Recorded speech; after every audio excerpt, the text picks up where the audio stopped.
Well, still to come on this special edition, if you thought the players had it tough on Super Bowl Sunday. Wait till you meet this group. They out-hustled even Deion Sanders.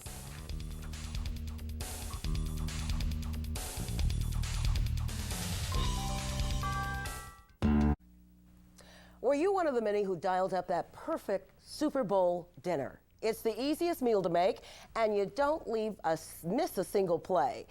As our new reporter Bill Minish shows us, your dinner plans have pizza parlors hustling. Thank you for calling Dominoes Pizza. This is Karina. How can I help you? Like a florist on Valentine's Day, Would you like mediums or large dishes? this is the busiest day of the year in the pizza business. Busy. So I just need to make 3 large and 2 medium. Hectic. Okay, what would you like on a deep dish? Everyone's starting to get hungry, I guess. Game time is close. Here, you don't need a clock to figure it out.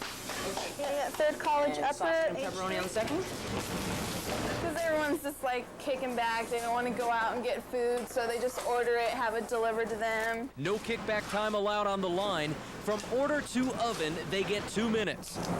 The pie's done in 5, out the door in 10. A chance for Erik Schultz to roll down the window, turn up the tunes, and drive. What do you know? There it is.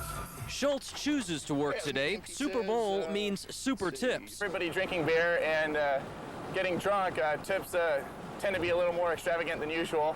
Back at the store, A total of $16.04. Would you like the orders are flying, the pie's sizzling, and the tires are spinning.